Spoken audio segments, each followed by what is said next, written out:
किसी को कोई क्वेश्चन हो तो पूछ सकता है। मैम ऑफलाइन क्लास तो स्टार्ट हो गई है, लेकिन जो बच्चे स्कूल नहीं आ पा रहे हैं उनकी पढ़ाई कैसे होगी? राहुल के पापा ने तो साफ मना कर दिया स्कूल आने से। अरे तुम उसकी टेंशन मत लो, वो अभी भी टीचमेंट ऐप के द्वारा हमारे साथ लाइव है। शहर शहर गांव गांव अब टीचर्स ले रहे हाइब्रिड क्लास टीचमेंट के यूनिक फीचर्स के साथ।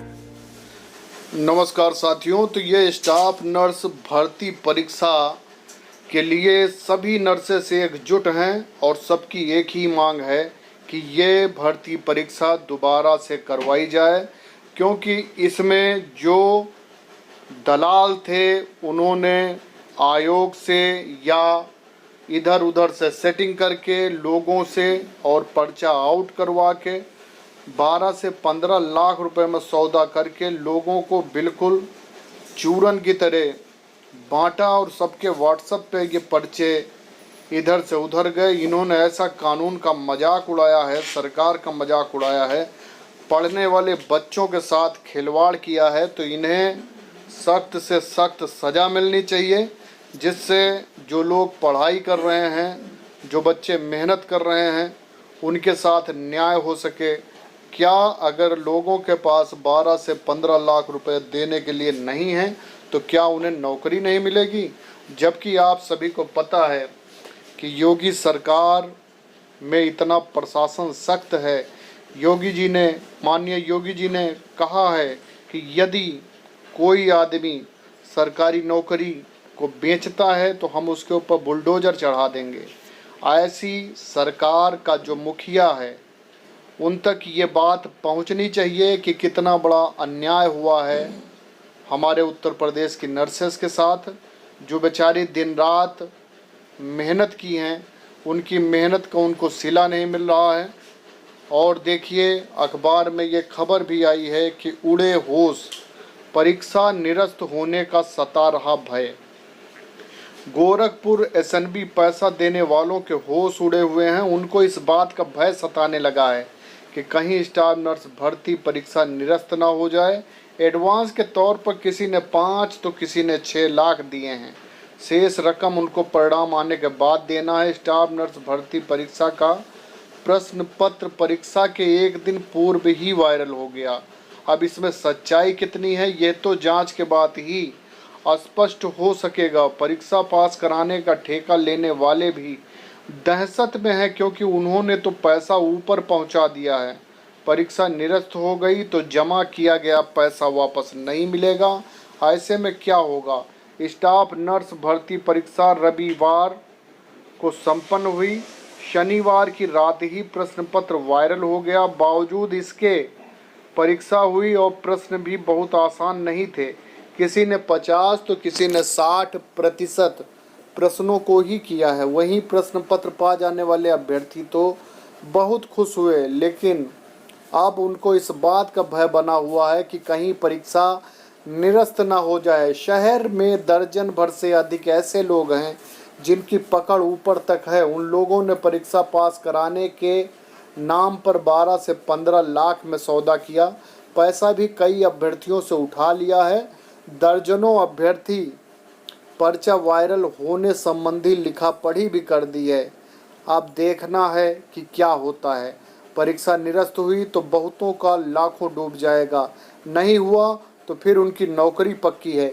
चर्चा है कि मेडिकल कॉलेज ही नहीं, स्वास्थ्य विभाग में अपनी अच्छी पैठ रखने वालों ने अपने जान पहचान के अभ्यर्थियों से परीक्षा पास कराने के नाम पर वसूली की है। धीरे धीरे अब उनके नाम भी सार्वजनिक हो रहे हैं।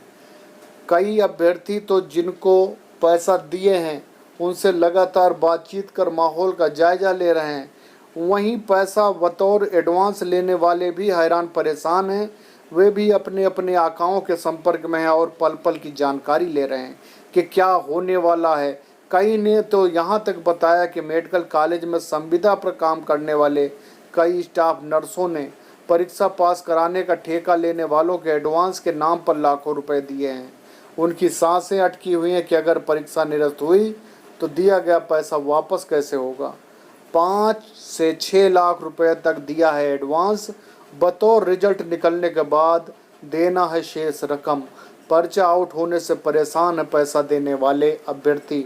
तो ये बहुत बुरी खबर है और इसका सभी नर्सेस जिन्होंने लाखों की संख्या में एग्ज़ाम दिया है उनके साथ ये बहुत बड़ा मजाक हुआ है और ये इन्होंने परीक्षा को एक बिल्कुल खिलवाड़ बना दिया है। तो इसके लिए जो लोग भी इसमें लिप्त हैं उनको हम अपने चैनल के माध्यम से निवेदन करेंगे कि उन्हें उनके किए हुए कार्यों के लिए दंडित किया जाए और ये परीक्षा शीघ्र निरस्त करके दोबारा परीक्षा करवाई जाए, जिससे सरकार पे और लोक सेवा आयोग पे जो भरोसा बना हुआ है वो बरकरार हो नर्सेस का।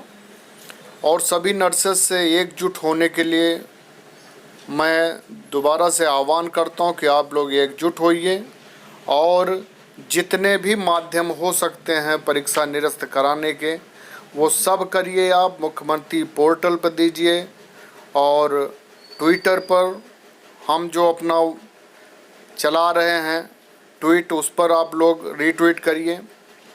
दूसरी बात कि जो कोर्ट केस हो रहा है उसमें सभी लोग एकजुट होकर सहयोग दीजिए और शीघ्र मैं कोर्ट केस कराने जा रहा हूं, उसमें आप लोग सभी सहयोग करें, क्योंकि जब तक ये बात सरकार के कानों तक नहीं पहुंचेगी इसका कोई निदान होना बहुत ही मुश्किल है। और यदि इसमें अच्छा होता है तो उसका सारा श्रेय आपको जाएगा क्योंकि आप सबने मेहनत की है, और यदि इसमें कुछ नहीं होता है तो भी सारा श्रेय आप लोगों को ही जाएगा कि आप लोग एकजुट नहीं हो पाए। तो देखिए ये आपके भविष्य से निर्भर है, तो इसमें सोने से काम नहीं चलेगा। सभी लोग एकजुट हों और विरोधियों का सामना करें। ये आपके साथ जो अन्याय हुआ है उसके लिए आपको ही लड़ना पड़ेगा, आपको ही जागना पड़ेगा। यदि ज़्यादा समय तक सोते रहें तो रिजल्ट आ जाएगा। और मैं देख रहा हूँ कि व्हाट्सएप पर, फेसबुक पे सब जगह लोग शेर बने हुए हैं, लेकिन जहाँ ज़मीनी हकीकत की बात आती है सारे लोग गायब हो जाते हैं। कोर्ट केस में भी ज़्यादा लोग इच्छुक नहीं दिख रहे हैं, लेकिन फिर भी चलो जितने भी हैं उनके माध्यम से कोर्ट केस कराया जाएगा। प्लस ये है कि आप लोग लोक सेवा आयोग का घेराव कीजिए, माननीय मुख्यमंत्री को ज्ञापन भेजिए, अपने अपने ज़िले में न्यूज़पेपर में ज्ञापन दीजिए, विज्ञप्ति निकलवाइए, जिससे सरकार तक ये बात आप सबका दर्द पहुंच सके। तभी जो है इसका निराकरण होगा, नहीं तो आने वाले समय में लोगों का भरोसा उठ जाएगा आयोग से, परीक्षाओं से। और जो लोग देखा है इस बार मैंने देखा कि लोग 90% लोग तैयारी कर रहे थे, दिन रात पढ़ रहे थे, क्योंकि उन्हें सरकार पर भरोसा था कि इस भर्ती में किसी प्रकार की कोई धांधली नहीं होगी। और मुझे पूर्ण विश्वास है कि यदि ये प्रकरण माननीय मुख्यमंत्री तक पहुंचा तो वे जो भी लोग इस भर्ती परीक्षा में दलाली में लिप्त हैं उनको उनके किए हुए कार्यों के लिए सरकार दंडित करेगी। बशर्ते ये है कि ज़रूरत है कि आप सब लोग एकजुट होकर अपनी खबर सरकार तक पहुंचाएं। और मुझे पूर्ण विश्वास है कि हक में आपके ही फैसला होगा। उसके माध्यम मैंने बता ही दिए हैं। कोर्ट केस जो लोग करना चाहते हैं वो हमसे संपर्क करें। प्लस ये है हमारा अपना ट्विटर है, उससे आप लोग जुड़ें, उससे जो ट्वीट का अभियान चलाया जा रहा है, और प्लस यूट्यूब पे वीडियो बन रहे हैं, इनको आप शेयर करके वायरल करिए। और लोक सेवा आयोग में जो धरना होना है वहाँ पर आप लोग बढ़ चढ़ कर हिस्सा लीजिए। इस समय ये सब भूल जाइए कि कौन क्या कह रहा है, बशर्ते ध्यान रखिए कि किसी गलत आदमी के चुंगल में ना फंसें। लेकिन यदि कोई भी संगठन, कोई भी व्यक्ति नर्सों के हक में अगर कोई भी कार्य कर रहा है तो हम उसका स्वागत करते हैं। और आप लोग कार्य करिए, हमारा संगठन आपके साथ है।